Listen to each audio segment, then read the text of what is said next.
तप्त मानस शांत हों, जिनके गुणों के गान में वे वर्धमान महान जिन विचरे हमारे ध्यान में। नमः समय साराय स्वानुभूत्या चकास्ते, चित स्वभावाय भावाय सर्व भावांतरच्छदे। पंडित शब्द सद्दे ध्रुवचल मरो वयम गयम पत्ते, वो छामी समय पाहुड़ मणो से केवली भरते। तो 70वीं गाथा में ये बात कही थी कि आत्मा के बंध का कारण क्या है। तो कहते ज्ञान गुण बंध का कारण, ज्ञान दर्शन गुण बंध का कारण है। क्या तो बात कर रहे हो, ज्ञान दर्शन गुण कभी बंध के कारण हो सकते हैं? ये तो आत्मा का स्वभाव है। तो फिर 71वीं गाथा में कहा ज्ञान गुण का जघन्य परिणमन बंध का कारण है। तो फिर प्रश्न खड़ा हुआ कि जघन्य परिणमन हो तो भी वो बंध का कारण कैसे हो सकता है। तो उसकी 172वीं गाथा में कहा कि जघन्य ज्ञान गुण के जघन्य परिणमन के साथ राग अनिवार्य रूप से होता है, और वो राग बंध का कारण है। और उसके वजह से ज्ञान गुण के जघन्य परिणमन को बंध का कारण कहा, और ज्ञान गुण का जघन्य परिणमन को बंध का कारण कहा। तो वो जिस गुण की पर्याय है उस गुण को बंध का कारण कहा। माने ऐसा क्रम है, ज्ञान गुण बंध का कारण है, ज्ञान गुण का जघन्य परिणमन बंध का कारण है, और ज्ञान गुण के जघन्य परिणमन के साथ राग अनिवार्य रूप से होता है। इसलिए वास्तव में तो वो अनिवार्य रूप से होने वाला वो राग भाव है, वो बंध का कारण है। लेकिन चूंकि उसके साथ में ज्ञान गुण का जघन्य परिणमन होगा। ज्ञान गुण का जघन्य परिणमन क्या कि जब तक आत्मा पूर्ण वीतरागी नहीं होगा तब तक केवल ज्ञान नहीं होगा। तो पूर्ण वीतरागी नहीं होगा तो राग तो होगा, और जघन्य परिणमन माने केवल ज्ञान नहीं, माने सूक्ष्म ज्ञान है ना। तो कहते ज्ञान गुण का जघन्य परिणमन और रागादिक का होना, इनमें अन्वय व्यतिरेक है, दोनों एक साथ होते हैं। तो इसका मतलब रागी को बंध होता है राग के कारण, लेकिन वो उसके सूक्ष्म ज्ञान होगा, क्योंकि वीतरागी के छाय ज्ञान वाले वीतरागी ही होते हैं। इसलिए वीतराग तो 12वें गुणस्थान में है। हाँ, 12वें गुणस्थान में है ना, और 13वें गुणस्थान में केवल ज्ञान। ये कौन से गुणस्थान का मानना है? ये तो चौथे से लेकर चौथे से पहले से है। क्यों कि सूक्ष्म ज्ञान से मतलब है बस। सूक्ष्म ज्ञान जब तक है और जब तक मोह राग द्वेष है तब तक इसकी अपेक्षा से ये कथन है। अब ये प्रश्न खड़ा होता है कि ऐसी अपेक्षा लगाने से लाभ क्या, ये अपेक्षा से क्या फायदा कि ज्ञान गुण को बंद का कारण कह रहे आप। और प्राण में खड़ा हो गया तो फिर आप कहने लगे नहीं वो तो जघन्य परिणमन की बात थी, फिर कहने लगे राग की बात थी। तो पहले से राग ही को कहते हैं ना। तो वो कहते हैं कि देखो बंध आत्मा की पर्याय है, बंध नामक में जो कार्य है वो आत्मा की पर्याय है। जैसे रागादिक है जो आत्मा के चारित्र गुण की विकारी पर्याय है, और मिथ्यात्व श्रद्धा गुण की विकारी पर्याय है। तो दो ही गुण बंध में निमित्त बनते हैं। अनंत गुण जो आत्मा में है वो कोई बंध में निमित्त नहीं बनता। और एक ज्ञानावरणादि जो 8 कर्म है उनमें 7 कर्म बंध में निमित्त नहीं है। यानी 7 कर्म के उदय से जो भी अवस्था हमें प्राप्त होगी उससे बंध नहीं है। आगम यानी वो बांझ ही मरते हैं, उनके संतान पैदा नहीं होती। ज्ञानावरण कर्म की वजह से जो हमको ज्ञान होता है उसकी वजह से बंध नहीं होता, क्योंकि संबंध भद्र ने लिखा है कि अज्ञानाच्च ध्रुव बंधो ज्ञानंतान न केवली। अज्ञानान मोहिनो बंधो न ज्ञानात द्वितम होता है। हाँ ज्ञान स्तोत्राच मोक्षात् मोहात् मोहिनो निधनम्। हाँ। तो इस दृष्टि से वो ज्ञानावरणी कर्म की वजह से जो अधिक अज्ञान होता है वो बंध का कारण नहीं। ज्ञान बंध का कारण नहीं है। हाँ, ज्ञान बंध का कारण नहीं है। हो गया। अब वो कहते दर्शनावरणी कर्म की वजह से जो अदर्शन होता है वो बंध का कारण नहीं है। फिर वेदनी की वजह से जो सुख दुख सामग्री मिलती है वो बंध का कारण नहीं है। फिर नामकरण की वजह से जो आपको शरीर मिला है अच्छा बुरा वो भी बंध का कारण नहीं है। नीच गोत्र ऊंच गोत्र का उदय में जो चीज मिली है वो भी बंध का। मैंने 7 कर्म उदय में आते हैं और फल देते हैं, लेकिन उस फल के कारण आगामी कर्म नहीं बनता, तो कर्म का सिलसिला आगे नहीं बढ़ता। तो आगामी कर्म का सिलसिला बढ़ता है कैसे? कि जो मोहिनी कर्म के उदय से दर्शन मोहिनी और चारित्र मोहिनी, जो मिथ्यात्व और रागादिक भाव होते हैं, कषाय भाव होते हैं, उन सब के कारण बंध होता है। ये बंध के कारण है ना मिथ्यात्व, अवृत्ति, प्रमाद, कषाय और योग। तो एक को छोड़ दो आप, क्योंकि उससे तो प्रकृति प्रदेश बंद होता है, वो ना के बराबर है। तो अब चार हुए, मिथ्यात्व, अवृत्ति, प्रमाद और कषाय। मिथ्यात्व तो है दर्शन मोह की परिणमन और निमित्त से हुआ ना, और आत्मा के दर्शन गुण का, ज्ञान श्रद्धा गुण का। और अवृत्ति, प्रमाद और कषाय, ये तीन चारित्र गुण के विकार है। तो अब आत्मा की तरफ से लगाएं तो दो ही गुण का परिणमन, अल्प परिणमन, विकारी परिणमन, ये बंध में निमित्त होता है। कर्म की तरफ से लगाएं तो एक ही है, मोहिनी कर्म, दर्शन मोहिनी और चारित्र मोहिनी है ना। क्या होता है कि जो हमारे मिथ्यात्व राग द्वेष हैं, इनके कारण बंध होता है, लेकिन वो आठों ही कर्मों में बढ़ जाता है। फिर आठों कर्मों का बंध इन्हें एक ही के कारण होता है, मतलब अकेले मोहिनी कर्म के उदय में होने वाले कार्य में। और जो भी मिलेगा तो उसका फल मिल जाएगा, जैसे अघातिया कर्म का संयोग के रूप में और घातिया कर्म का व्योकार के रूप में, लेकिन तो आगामी बंध का निमित्त नहीं बनेगा। फिर एक तो बात नक्की हो गई ये कि मोह राग द्वेष के कारण बंध होता है। जैसे कहा बंध है एक रागादि अशुद्ध उपयोग से, कर्म सोना बंध न कारमान बरगना सो जग में न बंधे जीव बंधे न कदापि मन बचकाय योग सो चेतन अचेतन की हिंसा सो न बंधे जीव बंधे न ही पंचेंद्रिय के भोग सो।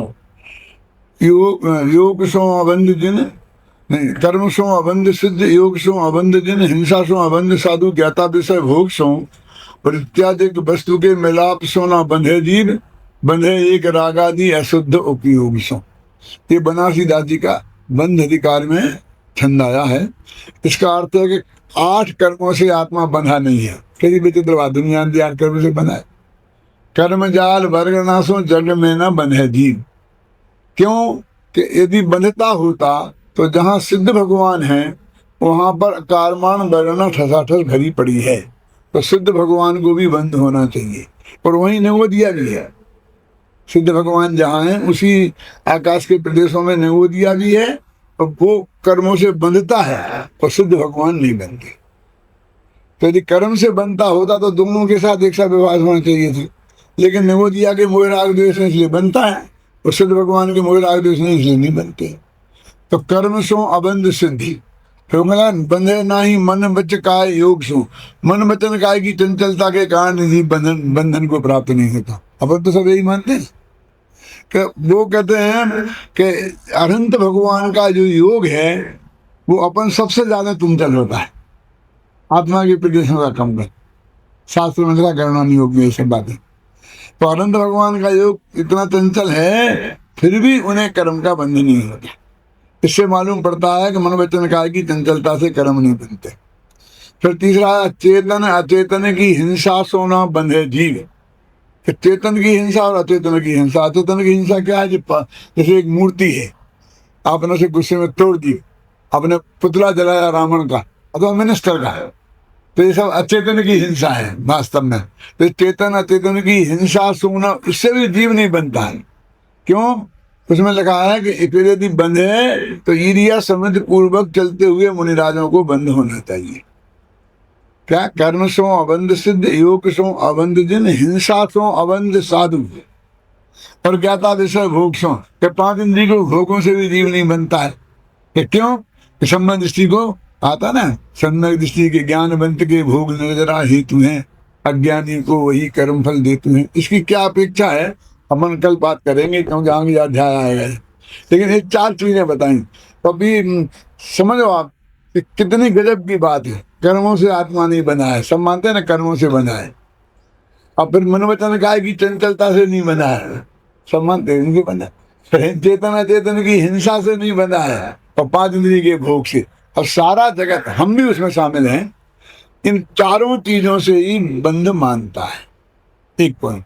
अब दूसरा, हमारी जो क्रिया चल रही है, आज मैं किसी व्यक्ति पर आक्षेप नहीं लगा रहा हूं कि सबसे पहले योगा करो, योगा तो तुम्हारा कर्म का नाश हो जाएगा। तो वो योग तो पांचवा कारण है, मिथ्यात्व, अवृत्ति, प्रमाद, कषाय और योग। शास्त्र में ऐसा नियम है। इन्होंने तो प्रमाद तो माना ही नहीं। एक सेकंड में नहीं, हाँ हाँ, उन्होंने प्रमाद को माना नहीं नहीं, चारों ही माने, वो तो उसमें कषाय में गर्भित हो गया। अब ये कहते सुनो कि योग पहले मिथ्यात्व तो सबसे पहले जाता है पहले गुणस्थान में, फिर निकलेगा तो मिथ्यात्व तो गया, फिर अवृत्ति पांचवें गुणस्थान में जाती है, शुरू होती है जाना, फिर प्रमाद जो है ना छठवें गुणस्थान तक रहता है, सातवें में जाता है, फिर कषाय 10वें गुणस्थान तक रहती है, उसके आगे जाती है, और फिर योग 13वें गुणस्थान तक रहता है, अंतिम समय तक, सबसे अंतिम समय तक 14वें गुणस्थान के पहले वो योग रहता है। तो जो चीज अरहंत भगवान के भी है, हम पहले सबसे उसे काबू में करने की बात करते हैं। इसका एक नियम है कि छूटने का है, तो पहले मिथ्यात्व छूटेगा तो चौथा गुणस्थान होगा, फिर अवृत्ति छूटेगी तो पांचवा छठवां होगा, फिर प्रमाद छूटेगा तो सातवां होगा, फिर कषाय छूटेगी तो 10वां 11वां 12वां होगा, और फिर योग का निरोध होगा तो 14वां गुणस्थान होगा। तो इनमें एक क्रम है। तो हमारा क्रम तो क्या होना चाहिए? पहले हमें मिथ्यात्व को छोड़ना चाहिए, फिर अवृत्ति को छोड़ना चाहिए, फिर प्रमाद को छोड़ना चाहिए, फिर कषाय को छोड़ना चाहिए, और योग का नंबर सबसे बाद में आता है। योग निरोध तो अनंत भगवान करेंगे, अनंत भगवान भी करेंगे, नहीं होगा। 110वें हाँ, गाथा देख लीजिए, 110वीं। तेषु पुनोविमो भणिदो वेदो तेरसवि अपो विच्छा विच्छा जाओ सयोगी शर्मा। हाँ, गाथा 10वां 110। नित्यादित्यादि जाव संयोग्यस्य चरमंतम। हाँ, ये भी अच्छे नित्यादित्यादि जाव संयोगी से चरमंतम। 110वां प्रश्न नंबर है 110 में तेसुम प्रणोवियमो भणिदो तेषु पुनोविमो भणिदो वेदो तेरसवि अपो मिथ्यादित्य आदि जाव संयोगी चरमंतम एदे अतेद अनाखुल पोकल कम्म सुदसुतम। अंतिम क्षण तक चरमंतम, चरमंतम अनंत 13 गुणस्थान के आखिर अंत तक योग रहता है, और 14वें में पहले समय में योग खत्म हो गया, योग होता है। अब मैं ये कह रहा था कि क्रम नाश का ये है, और हमारे यहाँ क्या चलता है उपदेश में, एक तो योगा की प्रवृत्ति आजकल बहुत ज्यादा चल रही है, बस मन वचन काय को काबू में करो। और मन वचन काय तो जड़ का परिणमन है, शरीर की क्रिया है, उस जड़ का परिणमन का कर्ता ही भगवान आत्मा नहीं है, एक दिन दो दिन का कर्ता नहीं है ना, अभी आएगा तो उसमें तुम कुछ कर ही नहीं सकते। सच्ची स्थिति तो ये है। अब उसमें करने का प्रयत्न करो, और फिर आगे बढ़े तो कषाय छोड़ो। अब जो कषाय 10वें गुणस्थान के अंत तक रहती है, उसे छोड़ने की बात करता। पहले गुणस्थान में जब मिथ्या छूटा तभी अनंतान बंदी कषाय छूटती है। मैं ये नहीं कहता हूँ कि अंत तो वहीं जाती है ना। तो जो चीजें अंत में जाती हैं, जो अरहंत सिद्ध भगवान जो काम करते हैं, वो काम करने के लिए कहते हो, और जो समर्थ बनने के लिए करना है उसकी कोई बात ही नहीं करता कि मिथ्यात्व बंद का कारण है, उसकी कोई बात नहीं। तो दूसरे अनंत भगवान भी चार घातिया कर्म को नाश करने के लिए, अयोगी होने के लिए कुछ करते नहीं, घबराना नहीं कि क्या नहीं करते, क्योंकि वो बुद्धि पूर्वक कुछ नहीं करते। वो सहज जब उनका काल आता है ना, तो ऑटोमेटिक तरीके से तब 13वें गुणस्थान होकर मोक्ष चले जाते हैं। माने वो ये कोशिश नहीं करते हैं कि जब मेरा मोक्ष जाने का काल है, कोशिश करके 5 मिनट पहले चला जाए, पर वो तो अंत आ ही गया है। और उनके केवल ज्ञान में झलक रहा है कि 4 वर्ष बाद, 5 वर्ष बाद, 12 वर्ष बाद, इतने मिनट में मेरा मोक्ष हो गया, बस निर्विकल्प हो गया। मतलब उनके बारे में कुछ भी करने का उन्हें कोई विकल्प नहीं है, और मोक्ष में जाने की जल्दी भी नहीं है। तो समय पहुंच जाएंगे, क्योंकि वो तो निर्विकल्प होगा ना। तो जिस काम के लिए अरहंत भगवान भी प्रयत्न नहीं करते, हम उसके लिए प्रयत्न करते हैं। तो अब वो ही कहते हैं सबसे पहले तो छोड़ने का है मिथ्या, फिर अवृत्ति, फिर प्रमाद, फिर कसाय और फिर योग। तो ये 5 चीजें हैं। अब अपने में उसकी बात करता हूँ जो महाराज जी ने बताया ना 170, 71, 72, उसमें क्या कहते हैं कि अभी हमने नक्की किया कि हमारे अंदर में विकार हुआ, राग द्वेष मोह का भाव हुआ, जरा समझना। तो इसका कर्ता कौन है ये डिसीजन करो, क्योंकि यदि हम इसके कर्ता हैं तो हम जिम्मेवार हैं छोड़ने के लिए। तो एक द्रव्य दूसरे द्रव्य का कर्ता नहीं है, ये तो पहले बताया है।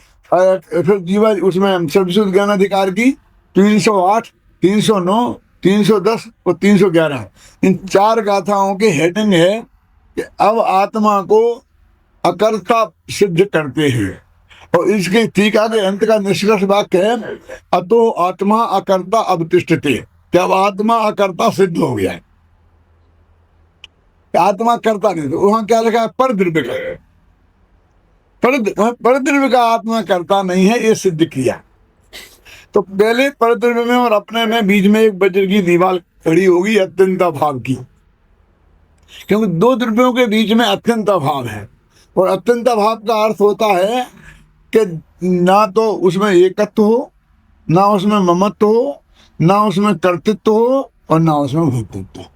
ये 4 चीजें का निषेध हो तो उसे बोलते हैं अत्यंत भाव। सिर्फ एक जान ना हो सकता, हम उसे जान सकते हैं, हमारा उसका गेय ज्ञायक संबंध हो सकता है, वो कोई संबंध उसका हमारे साथ नहीं हो सकता। उसका नाम है अत्यंत भाव की वज्र की दीवार। तो पहले तो पर के कर्तृत्व के निषेध के लिए वज्र की दीवार खड़ी करो अत्यंतम भाव की। क्यों करना जरूरी है कि हम नहीं कर पर के करने के विकल्प में जिंदगी भर उलझे रहेंगे तो हम आत्मा का कल्याण कैसे करेंगे। हमारा उपयोग पर पे क्यों जाता है, इस मान्यता के कारण जाता है कि यदि ये काम मैं नहीं करूंगा तो कौन करेगा और सब काम बिगड़ जाएगा। तो ऐसी मान्यता वाले का 1 सेकंड भी पर पैसे उपयोग नहीं हट सकता। कल्पना करो कि छत है और मैंने ऐसा हाथ लगा करके उसे इस पे हाथ लगा लिया। अब मेरे को ये भ्रम हो गया कि ये हाथ हटाऊंगा तो छत गिर जाएगी, और मैं अपने हाथ से ही छत को रोके हुए हूं। तो बोलो मैं हाथ कैसे हटा सकता हूँ? तो हाथ हटाया था कितना ही दर्द हो, लेकिन मैं बराबर ऐसा हाथ रखूंगा। लेकिन यदि भगवान के कहने से या किसी के कहने से मुझे भरोसा हो जाए कि भैया तेरे से नहीं, वो तो अपने आप रुकी हुई है, तेरे हाथ लगाने से कुछ नहीं होता है, और मुझे पक्का भरोसा हो जाए तो 1 सेकंड भी मैं ऐसा हाथ रखूंगा, नीचे कर लूंगा। ऐसे ही ये समझता है मेरे किए पर में कुछ होता ही नहीं। कोई देश में उसका पत्ता नहीं हिलता, कोई कहता समाज में मेरा पत्ता मेरे बिना नहीं मिलता, तो कोई परिवार का सम्राट बना हुआ है, परिवार में उसके बिना पत्ता नहीं हिलता, कोई अपना ही बना हुआ, शरीर का बना हुआ है, मैंने शरीर को संभाल के रखा। तो ये परद्रव्य के जो कर्तृत्व बुद्धि वाला मामला है ये इतना खतरनाक है कि आत्मा को आत्मा में जाने नहीं देता, क्योंकि वो हटता है जैसे मैंने इस बस उपयोग हटाया और अपने में गया और सब लुट गए।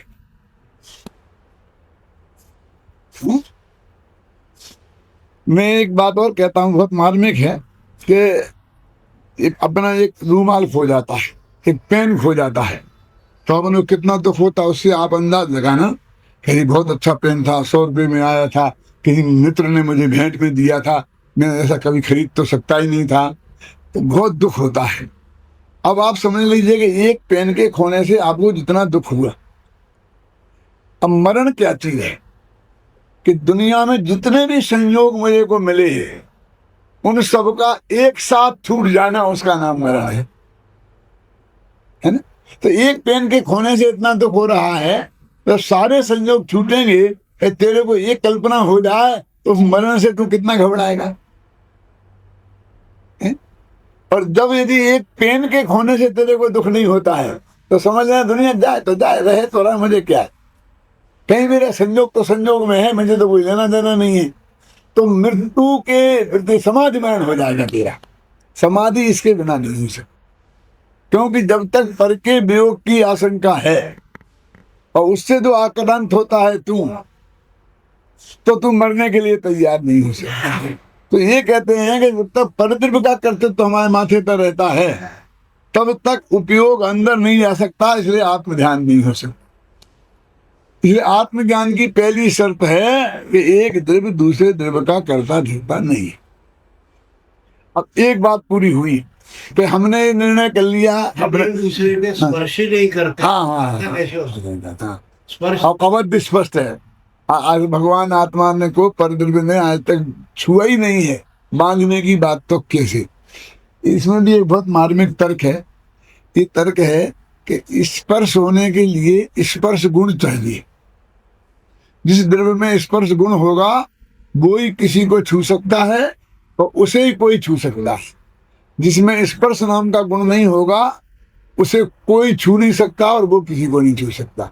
तो आत्मा में स्पर्श नाम का गुण नहीं है, पुद्गल में स्पर्श नाम का गुण है, इसलिए पुद्गल ही दूसरे को छूता है और पुद्गल को ही दूसरा छूता है। और जो छूता है वो ही बनता है। स्पर्श के बिना, छुए बिना तो कोई किसी से बंध नहीं सकता। क्यों जी भाई साहब, ये उंगली दो आपस में छुई नहीं तो चिपक जाएंगे, इनमें इतनी दूरी रहे चिपक नहीं सकती ना। तो जो छूता है कोई चिपकता है, इसलिए कहते हैं आत्मा अवध स्पष्ट है। वो 14वीं गाथा बहुत ही मार्मिक है, उसी 2 मिनट महाराज उसके बारे में बोलना चाहता हूँ मैं, 14वीं गाथा के बारे में। वो इसमें कहते हैं कि आत्मा अवध है, अवध स्पष्ट है, अनन्य है, नियत है, अवशेष है और असंयुक्त है। 5 बोल दिए। तो एक एक का क्या अर्थ है? अवध स्पष्ट है माने पर के संयोग से रहित है। अब अनन्य है माने क्या?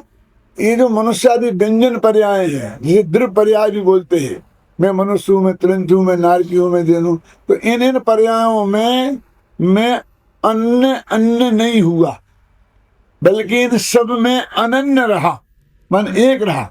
महावीर ऐसे लाख योनि में इतनी पिटाई हुई, हाँ इसलिए आत्मा अपना स्वभाव को नहीं छोड़ा। मारीची महावीर है और मारीची महावीर है, इसका नाम है अनन्य। मनुष्य मर के देव हुआ, तो ये मनुष्य अन्य है और देव अन्य है। तो कहते ये बात सही नहीं है। जो आत्मा मनुष्य में है वो ही आत्मा देव में है। तो मनुष्य और देव अन्य नहीं है, तो वे अनन्य है, इसका नाम है अनन्य। दूसरा बोल, एक पहला तो हुआ था कौन सा? अवध स्पष्ट, और दूसरा हुआ अनन्य। तो अब ये कहते देखो कि जो मनुष्य और देव पर्याय है उसमें से हमारा अपनापन टूटना चाहिए, और उन दोनों में जो कॉमन आत्मा रहा उसमें हमारा अपनापन जुड़ना चाहिए, तो हमारा काम होगा ना। अब इसका फल देखो कि मारीच के बारे में जब हम सोचते हैं तो हमको गुस्सा आता है, क्योंकि हमारे पहले भगवान ऋषभदेव उनका विरोध किया उसने, है ना। उनके सामने दुकान खोली और उन्हें कहा ये तो इंद्रजालिया है, तो हमें गुस्सा आता। फिर जब महावीर की तरफ देखते हैं तो कहते अरे वो तो वही केवल ज्ञानी हमारे भगवान है, तो हमें राग आता। तो दोनों पर्यायों की तरफ देखा तो एक की तरफ देखा तो द्वेष आया, एक की तरफ देखा तो राग आया। उसी जीव की कह रहे भैया जो मारीच था वो ही महावीर है, जो महावीर है वो ही मारीच था। किससे करना राग और किससे करना द्वेष?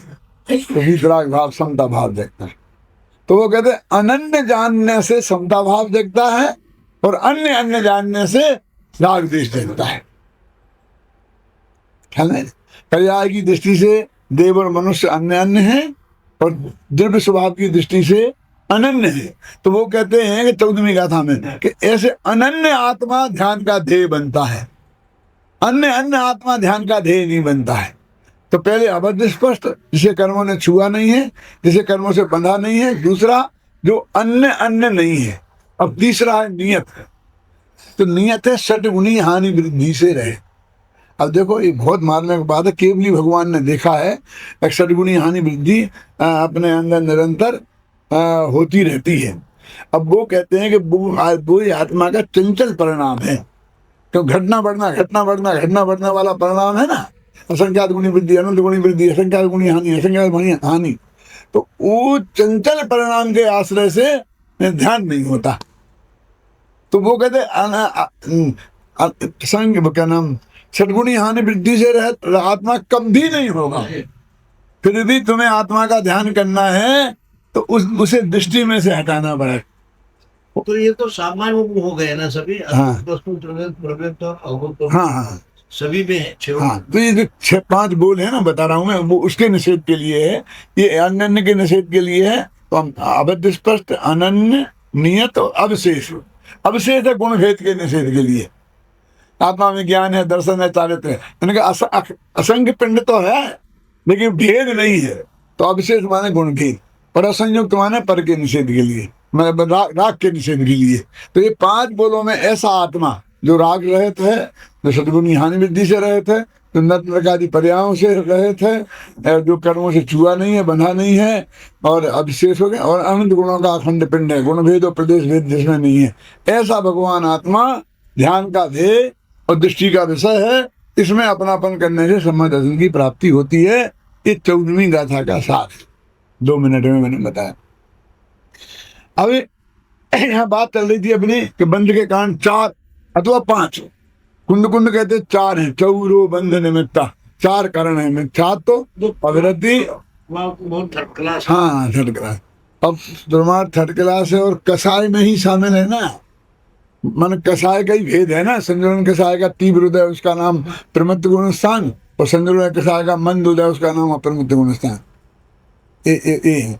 तो इसलिए वो ये 4 कहते हैं, उमा स्वामी 5 कहते हैं, उसमें कोई झगड़ा नहीं है। अब ये कर्म कौन सा है? कर्म सो अबंध सिद्ध, योग सो अबंध जन, हिंसा सो अबंध साधन, ज्ञाता विषय भोग सो। इसलिए न कर्म से आत्मा बना है, न मनमतन का से आत्मा बना है, न चेतन अचेतन की हिंसा से बना है, न पांच इंद्रिय के भोग से बना है। तो फिर काय से बना है? कि बना एक रागादि शुद्ध उपयोग से। मिथ्यात्व सहित जो राग देश के परिणाम हैं उनके कारण ही आत्मा बना है। तो हमको क्या करना चाहिए कि सबसे पहले मिथ्यात्व का अभाव, और फिर कसाय का राग देश, राग आदि सिद्ध उपयोग। राग देश में कसाय 25 आ गई, क्योंकि 13 कसाय राग रूप है और 12 कसाय द्वेष रूप है। 4 प्रकार का क्रोध, 4 प्रकार का मान, ये द्वेष रूप है। 4 प्रकार की माया, 4 प्रकार का लोभ, ये राग रूप है। फिर हास्य, रति, शोक, हास्य, रति, स्त्री वेद, पुरुष वेद और नपुंसक वेद, ये 5 कसाएं राग रूप हैं। फिर शोक, भय, जुगुप्सा और अरति, ये कसाएं द्वेष रूप हैं। तो इस तरह से मिलाकर 25 कसाएं कह लो, चाहे राग द्वेष कह लो, एक ही बात है। भेद करके कहो तो 25 कसाएं, और ये कहो तो मिलाकर। अभी जो एक बात चलती है आपने सुनी होगी कि साहब शास्त्र में कसाय बंध का कारण लिखी है मिथ्यात्व ने। एक सेकंड बस, क्यों, कहाँ लिखा है? कि तत्वार सूत्र में सकसायत्वात्, कसाय के कारण बंध होता है, ऐसा लिखा। और फिर कहते हैं कि उनने भी लिखा है टोडरमल जी ने कि यदि बंद नहीं करना है तो कसाय मत करो। ये 2 उदाहरण देकर के ये बात कही जाती है कि कसाय बंध का कारण है मिथ्यात्व। वस्तु स्थिति क्या है कि वहाँ कसाय शब्द माने अकेला कसाय नहीं है, तो क्या है? मिथ्यात्व, अविरति, प्रमाद और कसाय, इन 4 के ग्रुप का नाम कसाय है।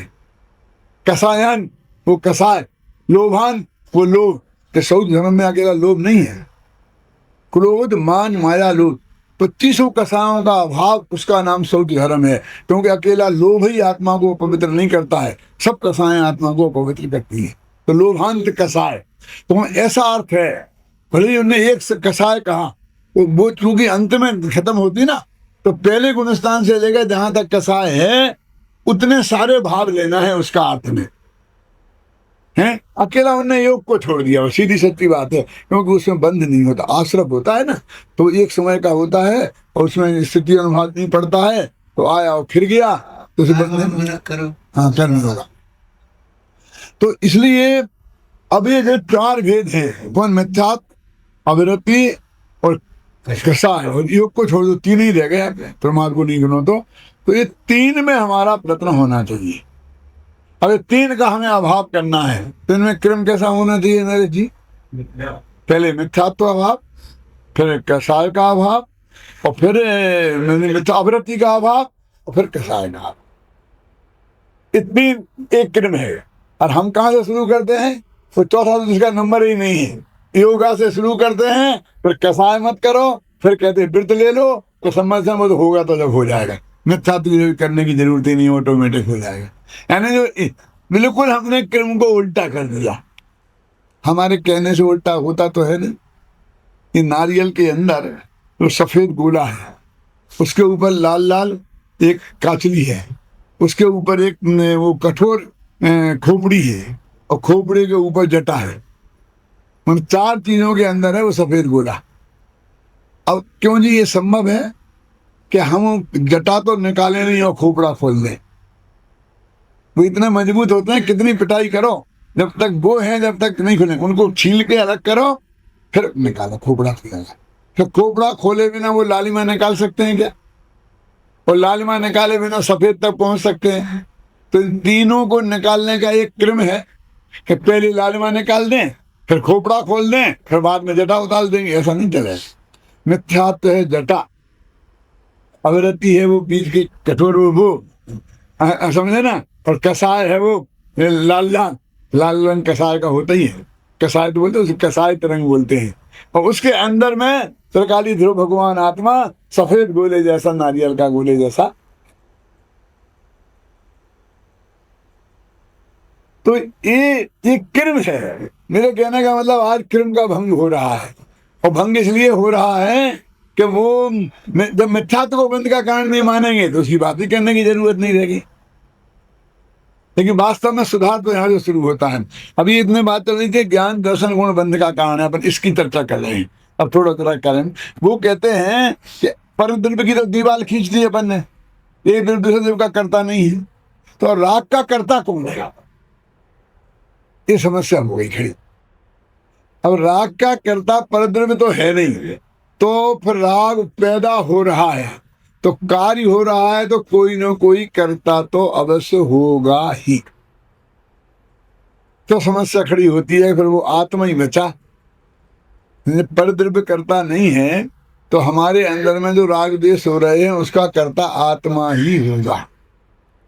तो यहाँ तक कहा कि द्रव्य ज्ञान भाव ज्ञानी करे, अज्ञानी अज्ञान, और द्रव्य कर्म पुद्गल करे।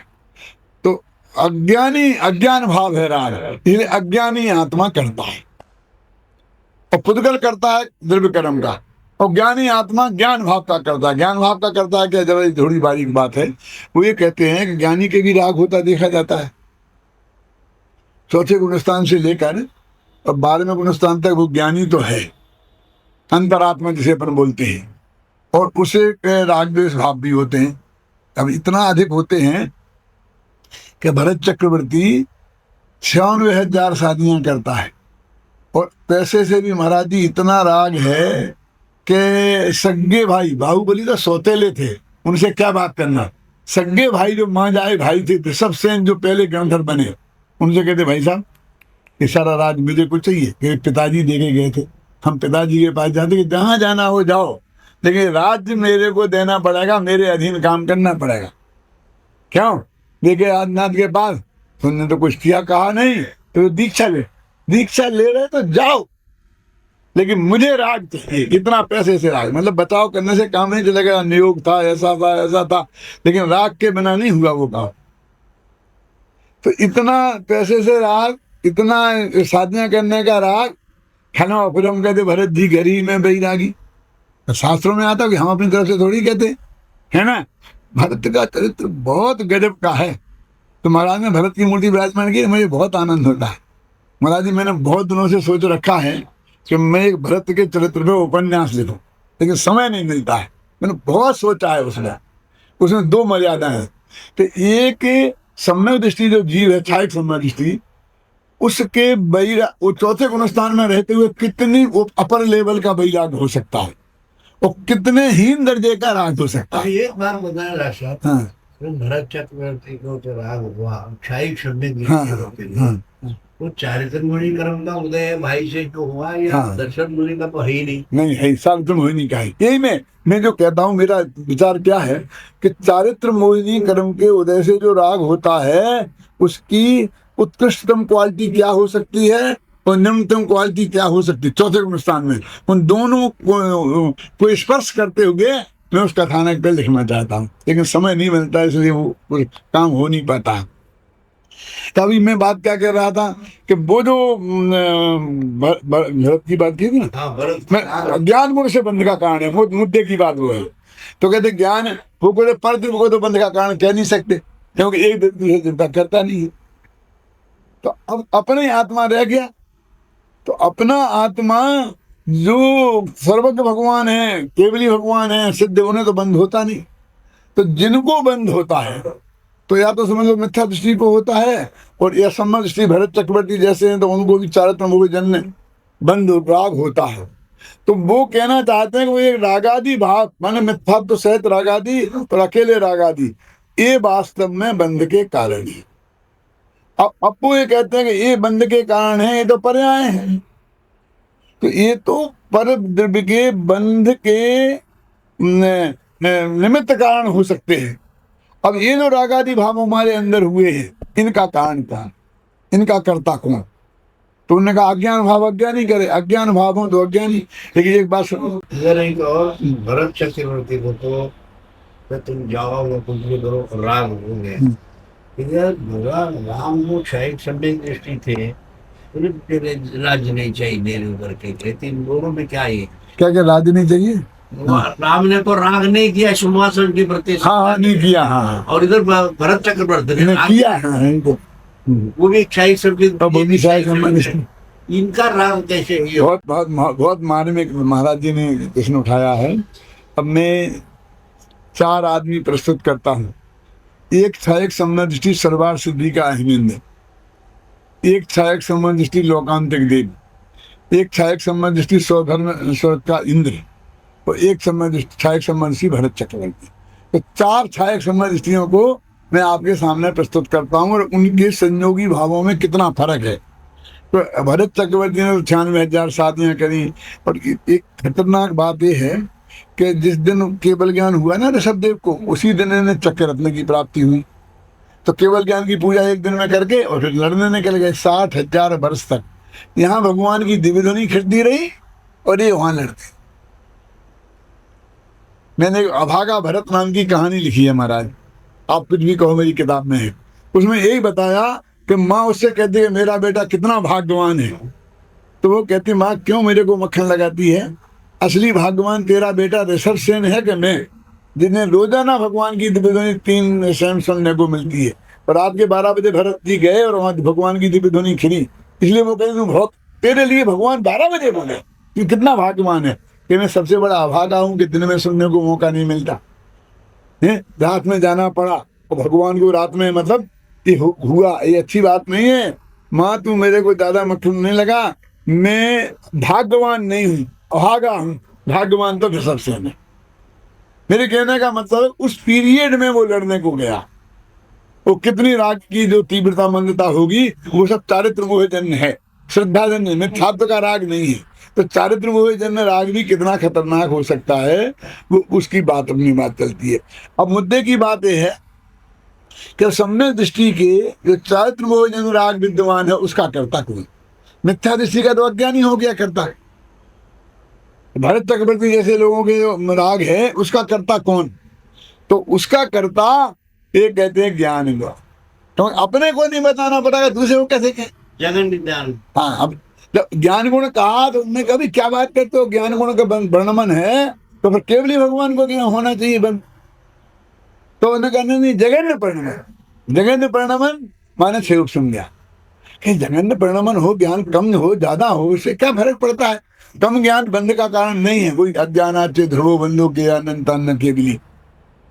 तो उन्होंने कहा भैया जब ज्ञान कम होता है तो उसके साथ में अनिवार्य रूप से राग होता है। अब वो राग बंध का कारण है तो उसके साथी होने की वजह से ये भी बदनाम हो गया। दूध कलारन हाथ लख मद समझे सब ठाई। और एक गुण जिस गुण का परिणमन है, तो जब ये पर्याय जघन्य परिणमन यदि बंध का कारण है तो वो किस गुण की पर्याय है? ज्ञान गुण की, इसलिए ज्ञान गुण बंध का कारण। तो यहाँ भगवान राम को जगन गुण परिणाम हुआ कि राग नहीं जो के प्रति तो आपने बोला महाराज कहते हैं कि उसे उसको राग नहीं हुआ तो राग हुआ, युद्ध करते रहे, भाग गया तब भी कोई दया नहीं है। और ये बोले ये ले लो भैया मैं जा रहा हूँ। तो ये महाराज फिर उनको लक्ष्मण मरे तो 6 महीने कंधे पे रखे रहे, इतना राग था राम को। जो राग अलग किसी को भाई पे था, किसी का संपत्ति पे था, लेकिन राग था उसी टाइप का। सिंहासन के प्रति राग न हो, सिंहासन के प्रति नहीं, सिंहासन के प्रति राग हो गया और विवाह सिंहासन के प्रति राग हो गया। इसमें भी एक बहुत राजा थे, मार्मिक बिंदु है कि सम्यक दृष्टि तो एक साथ लाखों हो सकते हैं, चक्रवर्ती तो एक ही होगा। तो एक ही आदमी का राग बनेगा, वही बनेगा, बाकी भी सम्यक दृष्टि हैं, वो उनको नमस्ते ही करेंगे, उनकी आज्ञा में चलेंगे। और मैं तो इससे आगे भी कहता हूँ कि मिथ्या दृष्टि हो मालिक, और सम्यक दृष्टि उसका वो हो सकता है। क्यों कि संबंध में एक राजा हो गया, अर्ध चक्रवर्ती नारायण है, पृथ्वी नारायण है, कोई भी नरक जाने वाला है ना, और वो तो मालिक है, तो उसी भर से मोक्ष जाने वाले इंद्रजीत, कुंभकर्ण सब उनके अंडर में है, और उनकी हाथ जोड़े खड़े हैं। तो जगत का पुण्य पाप का हिसाब अलग है, और आत्मा के धर्म की परिणति का हिसाब अलग है। देखिए हाँ। पुण्याश्रव कथा में हाँ। मन में एक बात आ गई, हम्म। जब राम लौटे हाँ हाँ तो उन्हें कहा भैया भरत ने, हाँ तो आप भैया हाँ भरत ने कहा मैं अब नहीं रहूंगा यहाँ। हाँ हाँ हाँ हाँ तो जब वो लोग भैया ये चले नहीं जाए, मैं हाँ। आया और ये चले जा रहे हैं, हाँ। ने हाँ। इसको जल क्रीड़ा के लिए ले जाओ। हाँ हाँ हाँ हाँ जल क्रीड़ा को ले गए तो वो 12 भावना भागते हुए पेड़ के नीचे खड़े हुए, जल क्रीड़ा में उतरे ही नहीं। हाँ हाँ वो भरत भरत। हाँ जब ये पता चला तो हाथी से वो ले आए। हाँ तो बताओ, पहले जब राम चले गए तब भी राग उनके मन में नहीं था, हाँ। और जब राम वापिस आए तब भी मन में उनके राग उत्पन्न नहीं हुआ, सत्ता संपत्ति के। हाँ ये क्या चमत्कार। राग का मतलब राग जो है राज्य के प्रति न होकर के हाँ, अपने पिता की जो प्रतिज्ञा उसके प्रति हो गया। हाँ, उसके प्रति हो गया, भाई के प्रति हो गया। भरत की बात कर रहा हूँ। हाँ नहीं, मतलब जो पहले बताया, मतलब उनका राम का जो नहीं हुआ, हाँ, तो राज्य के प्रति नहीं हुआ, तो राग अपने पिता के प्रति हुआ, जो प्रतिज्ञा की उसकी पूर्ति में मैं करूँ। भरत की अलग बात है, तो कह लो अलग चीज हुई है। हाँ। हाँ। उपन्यासों कथा में इसमें ये लिखा, महाराज पद्म पुराण में ये लिखा कि जब लौट के आ गए, लक्ष्मण राजा बन गया, राम बलभद्र बन गए, तो लक्ष्मण ने सबको बुलाया कि क्या नाम शत्रुघ्न, तुमको मथुरा का राज देना हम चाहते हैं, वहाँ संभालो। ऐसा ठीक है, तो सबको कहा, लेकिन भरत को नहीं कहा कि तुम कहाँ का राज संभालो। पद्म पुराण तो असमंजस में रह गए। यानी इसमें से निकलता है कि जब केकई ने भरत को राज देकर के इनको वनवास दिया, तो उसकी खटक लक्ष्मण के हृदय में रही, राम के हृदय में तो नहीं रही। तो जब वे लौट के 3 खंड के मालिक बन गए, तो अब तो सारा जो 3 खंड का राज्य है वो उनके अंदर हो गया, और बाकी सब मुकुटबद्ध राजा होंगे 16,000। तो न हर एक को राज बांट, विभीषण को भी लंका का राज दे दिया कि तुम लंका संभालो, ख्याल में है ना। लेकिन भरत को नहीं कहा। नहीं, विभीषण ने भी तो कहा कि भैया आप अपना लंका भी संभालो। हाँ वो कहा, वो तो है ना। लेकिन तब इसमें इसलिए कहता हूँ कि भरत के पास दूसरा दीक्षा लेने के अलावा दूसरा कोई रास्ता ही नहीं था। बिल्कुल साधारण से बन के रह जाते तो ये संभव नहीं था, ख्याल में है ना। और उससे उन्हें वैराग्य भी हुआ तो देखो जगत का स्वरूप क्या है। मतलब एक बिंदु है, परिणामों की विचित्रता तो है ही है, इसमें कोई शक नहीं है। हाँ हो गया 51, 3, 51, 10, हाँ 10 मिनट, 4 में 10 मिनट। हाँ हाँ बहुत अच्छा।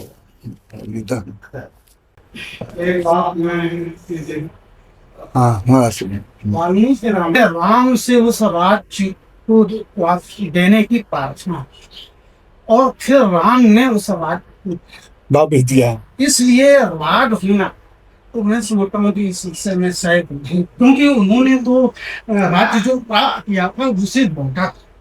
वाल्मीकि रामायण में तो मुख्य क्या कह रहे, कि वाल्मीकि रामायण में उन्हें राज्य दे दिया, दशरथ ने राज तिलक कर दिया। और जब केकई ने बाद में मांगा राज्य भरत को देने के लिए, तो दशरथ जी ने रामचंद्र जी से वो वापस कहा, राम हाकई तुम मुझे राज्य दे दो, क्योंकि मैं दूं क्या, मांगा मेरे पास है नहीं, तो राम के पास चला गया। तो राम ने उन्हें वापस दे दिया, और फिर उनने दशरथ को दिया। एक तो यही है कि राम ने पहले से स्वीकार कर लिया था, हाँ। और इसके बाद फिर उसे वापस और मानता है। तो इसलिए राज राज होने के बाद शायद राम उसमें के नहीं लिए होता। लीला है। एक और मैं मार्ग में बात कहना चाहता हूँ। जैन धर्म का एक खाका है कि उसमें चक्रवर्ती होते हैं, नारायण होते हैं, प्रतिनारायण होते हैं, बलभद्र होते हैं।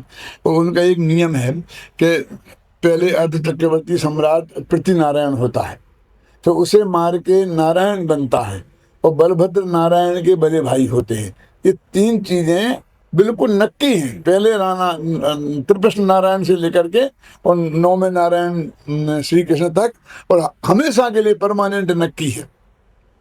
तो मैं ये कहना चाहता हूँ कि जब रावण 3 खंड का मालिक था, तो उसको तो राम अपना लक्ष्मण ने मारा, क्योंकि वो शिला नहीं उठाई थी, कोई मार सकता था। तो राजा ऑटोमेटिक लक्ष्मण हो गया। अब राम राजा ही नहीं रहे। अब राम तो बड़े भाई थे, तो उनने एज ए सम्मान बड़े भाई के रूप में भी वहां रहे। उनने कहते तुम वहां का जाकर आके राज संभालो, तो ये संभव नहीं था बड़े भाई से कहने का। तो भरत और राम से उन्होंने नहीं कहा।